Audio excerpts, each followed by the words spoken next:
você começou como advogada. Como foi esse caminho até chegar na moda? Então, eu acho que assim, quando a gente é novo, né, jovens, tem um pouco de dificuldade de fazer as suas escolhas definitivas. Acho até que isso é muito cruel. E eu não me encontrava preparada para saber exatamente o que eu queria fazer para o resto da vida. E aí, sou de uma família de advogados, meu pai é advogado, cresci nesse universo, minha tia foi promotora de justiça. Bom, fui tentar a carreira de direito, me formei, mas olhei aquele mundo e achei ele muito cinzento para mim.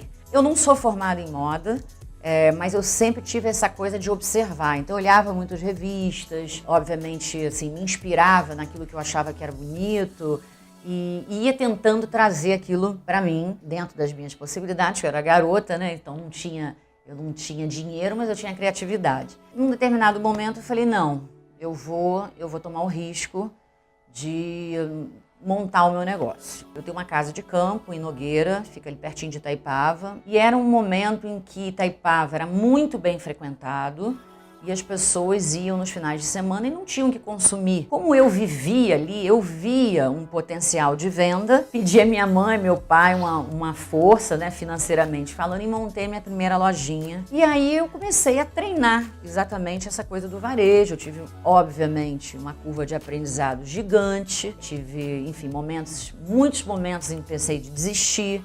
Meu irmão, num segundo momento, entrou como sócio junto comigo, minha irmã também. E meu pai dizia, olha lá, seja cuidado, olha que loucura que vocês estão fazendo. Aos poucos eu fui acrescentando novos itens na loja e chegou um determinado momento que eu quis fazer uma linha de coisas de casa. Eu namorava uma pessoa que tinha uma marca de roupas de baile, era a explosão da moda de baile. E eu fui passar 3 meses em Bali fazendo esse trabalho. Bom, passou o tempo, voltei, fiquei esperando a mercadoria. No dia que essa mercadoria toda chegou, esse investimento todo, meu irmão foi sequestrado. Foram 2 caminhões buscar mercadoria lá no container e a gente com uma inexperiência muito grande, não tínhamos feito um seguro. No final do dia ele me ligou. Ele foi deixado aí numa estrada e levaram tudo. Bom, nunca mais a gente encontrou a mercadoria e nesse dia, sim, meu pai virou para mim e falou, desiste disso, gente. Vocês não estão vendo que esse negócio não... Vocês estão batendo cabeça aí, vamos desistir disso. Olha lá, a vida está andando, vocês têm que pensar no futuro, vocês estão brincando de fazer loja. E realmente a gente ficou muito triste, mas a vida... Muitas vezes, eu, ao longo de toda a minha trajetória, eu aprendi que momentos muito difíceis, a gente tem que tirar um aprendizado positivo deles. Talvez tenha sido essa a primeira percepção disso. Porque a gente pensou e falou, não, nós não vamos parar. E viemos para o Rio de Janeiro. Foi o momento em que a gente decidiu fazer um investimento maior, ter uma loja de fato que abrisse de segunda a sábado, e foi aí que começou a Animale. A Animale veio de um trauma, de uma primeira tentativa de um negócio que infelizmente não deu certo. E num primeiro momento as pessoas estranhavam muito, mas por que Animale? Por que esse nome? E, enfim, aos poucos foi fazendo sentido. Eu falo, né, a minha linguagem é muito para uma mulher que descobre o seu potencial, descobre o seu valor, que é segura de si. Eu acho que eu falo muito para essa mulher e a minha roupa traduz muito essa mensagem. Como foi esse processo de expansão da Animale? Acho que eu atribuo isso muito ao Roberto. Ele se formou em economia e ele vivia um conflito muito grande porque a maioria dos amigos dele estava no mercado financeiro. E existia uma pressão por parte do meu pai, que o meu irmão, sendo homem, né, aquela pressão do homem, o homem tem que dar certo, o homem tem que ser o provedor, né? A gente ainda vê isso muito nas famílias. Hoje as mulheres também, mas se a gente for falar aí de 30 anos atrás, isso ainda era muito direcionado aos homens. E o Roberto precisava dar certo, então ele foi buscar esse caminho de crescimento insano. Nós temos uma equipe que nós fomos formando ao longo desses anos, que é super fechada, Então, toda vez que a gente abria um ponto de venda, era um risco. E meu pai dizia, olha lá o que vocês vão fazer.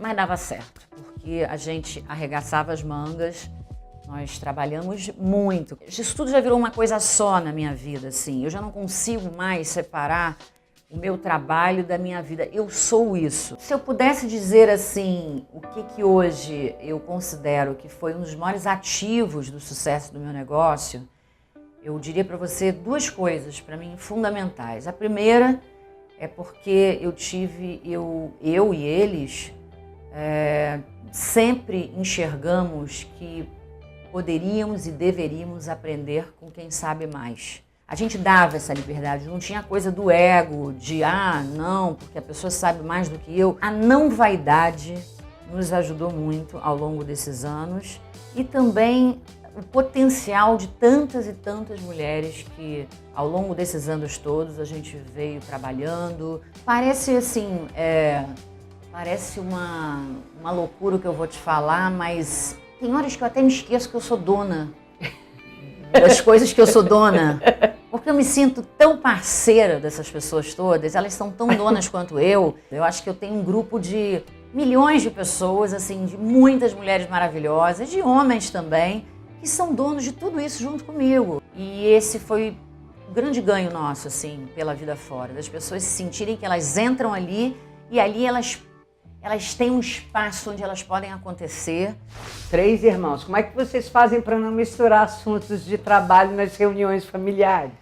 Brigamos muito, somos irmãos que brigam, mas somos irmãos que temos a liberdade de dizer verdades um para o outro. Eu acho que isso já é muito bom. Não é fácil, tá? Vivemos crises, obviamente, intensas, porque dividir, né, a questão corporativa e empresarial da relação fraternal é uma linha muito tênue. Eu acho que foi o meu irmão que instintivamente começou a colocar um limite, assim, porque era assim, a gente trabalhava durante a semana e final de semana era falando no telefone, levava o trabalho para a nossa vida. E aí ele começou a dizer, não, Cláudia, vamos parar com isso, porque senão a gente não tem uma vida própria e eu preciso ter minha vida, você precisa ter a sua, vamos deixar isso para resolver na segunda-feira. Eu queria que você falasse um pouco sobre essa campanha que vocês fizeram ano passado na Animale, Mais um Sorriso. Não tem como não olhar para o social, né? Eu acho que faz super parte olhar para o social. A gente está aí diante de um Brasil com milhões de desafios e carências e buracos e a gente sempre fez algum movimento nesse sentido. E eu comecei a entender que, poxa, o meu negócio hoje ele transcende o look do dia. Seria raso. Claro que eu tenho a parte comercial do negócio, onde a gente tem o Instagram com as peças, com as coleções, mas eu, como figura que represento a marca, eu não me vejo nesse lugar de mostrando o look do dia. Eu acho que eu posso entregar e dar para essas mulheres muito mais do que isso. E o Apolônias foi um primeiro pontapé nesse sentido. A gente está falando da violência doméstica, né?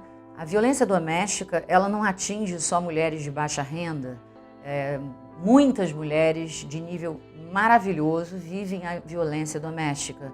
Às vezes verbal, às vezes coercitivo, na base da chantagem, às vezes físico, e isso é totalmente abafado. Fora isso, esses milhares de mulheres, né, de mulheres humildes que são brutalmente machucadas e desrespeitadas e que não têm o simples direito de sorrir. E essa causa foi uma causa que mexeu muito comigo, porque eu entendi que eu estava dando a elas muito mais do que um sorriso através desse movimento. A Apolônias é um grupo muito bacana de dentistas que restitui, né, o sorriso dessas mulheres, e através da venda de um determinado produto eu poderia estar ajudando o Apolônias a fazer mais mulheres sorrirem. E eu fiquei muito feliz de participar disso. Foi uma coisinha pequena, foi um movimento pequeno, mas que eu espero que ganhe um volume muito maior. A gente pretende continuar esse trabalho com eles, trocando com elas e aprendendo com elas também. Eu acho que desafios as mulheres têm diariamente, mas eu acho que eu consegui vencer algumas etapas da vida e eu quero emprestar isso para essas mulheres todas. E é nesse caminho que eu estou.